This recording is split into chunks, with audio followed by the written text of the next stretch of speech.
Hey guys, I hope you guys are having a good day. So I am sharing a story time today, and we're going to get very personal about my credit score, how I actually raised it over 100 points. Let's talk about it now. Before we jump into that, I would love for you guys to be a part of my amazing team with 15 strong subscribers. You guys, I would love for you to subscribe. Now on this channel, it's strictly finance. So I talk about ways for you to get paid and to save, and I'd love for you to be a part of that team. So definitely come and subscribe, and let's get into it. Now, I want to chime in and just kind of say that I try to practice integrity and being honest on this channel. So everything that I tell you, especially things I share personally about my financial background, is 100% factual. I wanted to give you guys raw data and real information to hopefully help someone out should they be in the same situation, or to prevent them from being in this situation. Let's get into it now. So about 9 months ago, my husband and I bought our very first home. It is so exciting. We're in it now. I'm in it now, and it's just been a dream come true. We've always wanted to own a house. Renting for us was just not the way to go anymore, so we decided to buy. And before you actually purchase a home, you have to go through this kind of home loan process that is the most stressful, grueling, humiliating experience you'll probably ever experience in your life. You're literally going to the bank asking them for tens of hundreds or hundreds of thousands of dollars for a home. And if you're a first-time home buyer like I was, there were tons of hurdles that my husband and I had to go through.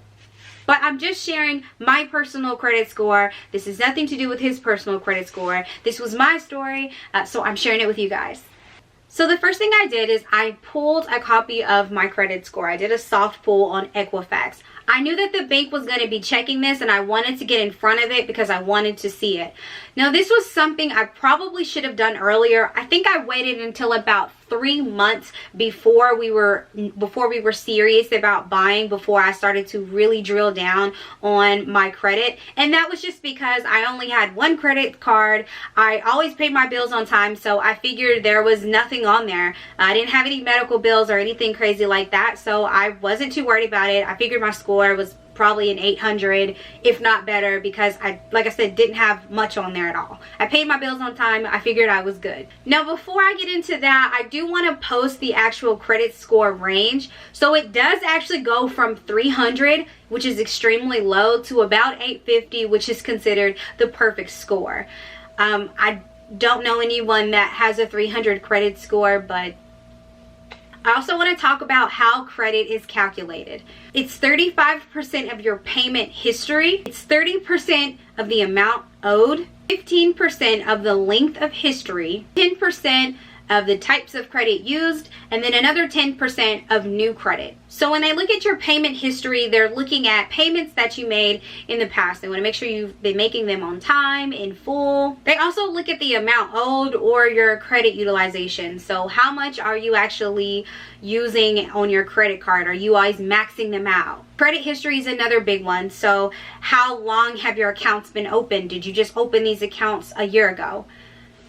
Now, a good rule of thumb, and this is solely just if you're interested in buying a home and going through the home loan process, is not to open up a lot of credit cards or buying a new car around that time, just to kind of hold off on all that stuff until you close on the house, because it could mess with your debt to income ratio, and you don't want to jeopardize that. So after I thoroughly understood how my credit score was going to determine the interest rate on our loan, again, I pulled a physical copy of my credit score.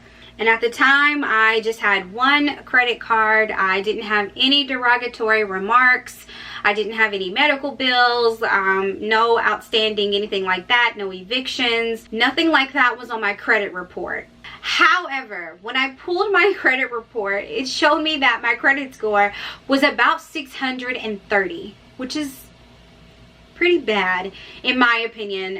Again, we were going through the home loan process, so you want to have a really high credit score, because it does show that the higher your credit score, the lower your interest rate, and for borrowing that amount of money. If I could get my credit score as high so that my interest rate would be as low as 0, I was gonna do it. Now, kind of after pulling my credit report, going through it, I realized the one thing that I made a mistake on, and that was my credit utilization. With that one credit card I had, my credit utilization was 90%.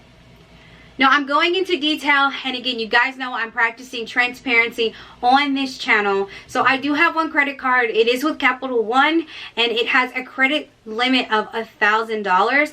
So I was using about $900 of it, not even realizing it. And I want to kind of tell you guys exactly how that happened. So I lost my debit card, which is what I always used. I never used my credit card.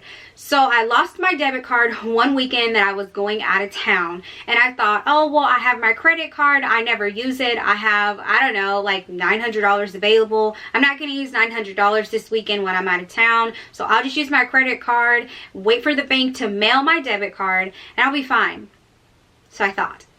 So I went out of town, had a great time, spent, I don't know, $600-700, and thought, okay, I'm gonna pay this off, no worries. I ended up getting my new debit card, stopped spending my credit card, but I forgot to pay my credit card off. So when Capital One sent me the bill, they told me my minimum payment was like $35, which is what it normally was. I've had this credit card for, I don't know, probably 10 years at this point. So I just paid the minimum balance, not even realizing that I had a $700 balance I should have paid. I just completely forgot about it. Now, this is why my score was about the 630, 640 that I was telling you guys about, because a good rule of thumb is to only utilize about 30% of your credit utilization, which would have meant out of that $1,000 credit limit, I should have never gone over about $300. But I did. Now, the good thing about this is, as soon as I realized it, I knew I needed to go ahead and pay it completely off. So that's the first thing I did. I was able to pay the $900. I think I paid it down to like maybe $250 in a month. And this made my score shoot up. Now, I did this within a month. So as soon as I realized, oh crap, my credit score is low, it needs to be a lot better, I immediately started to pay it down without question.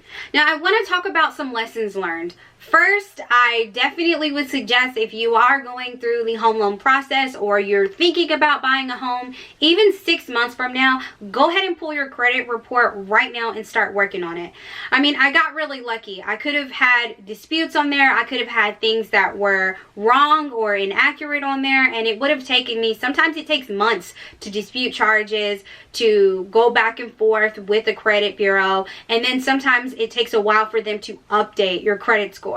In my case, it only took them about a month after I paid it, so I still had 2 months to spare before the bank pulled my credit score. Also, you'll want to keep an eye on your credit score in general. I mean, you just never know if you're going to need to be approved for something really soon. So it's just a smart idea to always look at it. All in all, we were able to obviously get approved for a home loan. We did get an amazing and competitive rate at that time, interest rate at that time. So it all kind of worked out, but I wish that I would have gotten in front of it. Now I usually look at my credit score once every, I don't know, 2 to 3 months, just in case if we ever want to sell again in 3-4 years, I kind of will know where I stand.